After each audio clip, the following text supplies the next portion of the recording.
Then you can come back to these ornamented domes and setback tower of the Jewelers Building from 1926. It's been famous for a bunch of stuff. It had a car elevator back in the day. You could drive right on in, take your jewelry up to whatever floor, drive back down, drive away safely. They're valuables, but nowadays it's more famous for Decepticons, Transformers, robots in disguise. If you're not familiar, they had some important conversations on top of the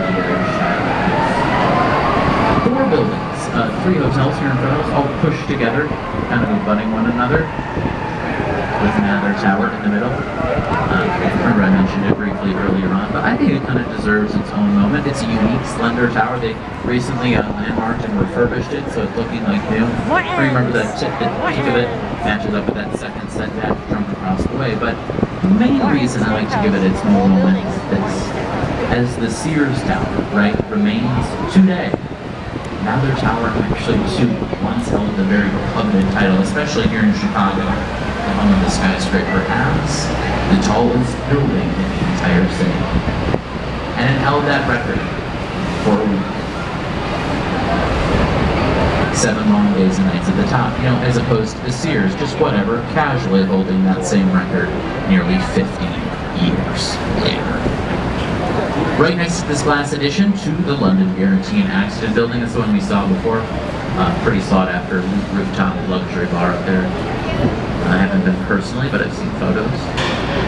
Similar deal of peaks. Gotta pay for the view, but the views are pretty spectacular. Then we're going to go to the front of the boat. Now, peeking up behind the Wrigley Building, coming into view is the neo-Gothic structure, Tribune Tower, 1925. Excuse me. It was built after a 1922 contest held by the paper asking who can design the most beautiful office building in the world. 250 entries and only one winner for that $100,000 prize. Howells and Hood, the architects. With this design, no longer the world's most beautiful office building because as of last summer, everybody moved out.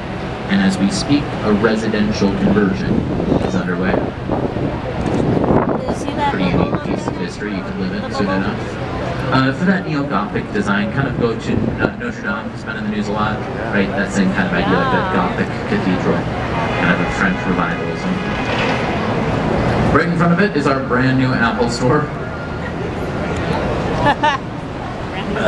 It's a flagship store, which I guess just means they spent about 60 times what they normally spent on an Apple store to build it. No expense was spared. Sir Norman Foster's firm was hired in England for the design. I guess actually my favorite part of it is that they do special programming that's all free to the public. Like they do a concert series with pretty famous folks, Q&As, they commission their own art. Some younger architects get sent down here from some of the more prestigious firms, and they'll send you out with a new architect and an iPad. You can sketch architecture with them for an afternoon. Stuff. And I guess speaking of iconic logos, logo design's a whole other thing. But anybody recognize the Peacock? Always inspired. Not for me. Yeah, Chicago's first lady. NBC Tower. It's from 1989.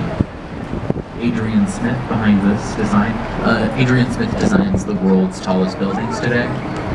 If you've talked about the world's tallest building in the last 15 years, or you're going to talk about the world's tallest building in the next 15 years, Adrian Smith designed it, and he